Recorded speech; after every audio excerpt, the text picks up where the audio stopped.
గద్దర్ అవార్డులతో పాటు తెలుగు సినీ రంగానికి విశేష సేవలు అందించిన వారికి ప్రత్యేక పురస్కారాలను ప్రకటించింది. ఎన్టీఆర్ జాతీయ చలనచిత్ర పురస్కారానికి నందమూరి బాలకృష్ణను ఎంపిక చేయగా ఈ గౌరవం పట్ల బాలకృష్ణ హాస్యం వ్యక్తం చేశారు. ఇది తన అదృష్టమని, తండ్రి ఆశీర్వాదంగా భావిస్తున్నానని ఆయన అన్నారు. తెలంగాణ ప్రభుత్వానికి, ముఖ్యమంత్రి రేవంత్ రెడ్డికి కృతజ్ఞతలు తెలిపారు.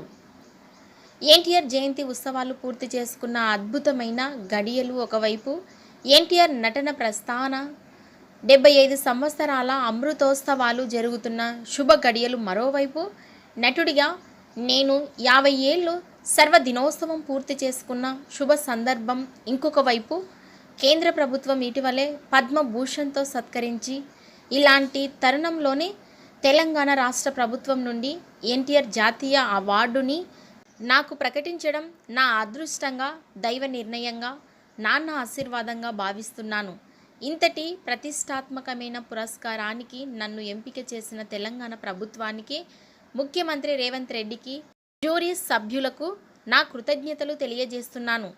ప్రపంచం నలుమూలలా ఉన్న తెలుగు ప్రజల దీవెనలు, నాన్న చెల్లని కృప, భగవంతుని ఆశీర్వాదాలు నాకు ఎల్లవేళలా ఇలానే ఉండాలని కోరుకుంటున్నా అని నందమూరి బాలకృష్ణ పేర్కొన్నారు. ఇక ఈ వీడియో నచ్చినట్టయితే లైక్ చేయండి, షేర్ చేయండి. మరిన్ని లేటెస్ట్ అప్డేట్స్ కోసం మా ఛానల్ని సబ్స్క్రైబ్ చేసుకోండి.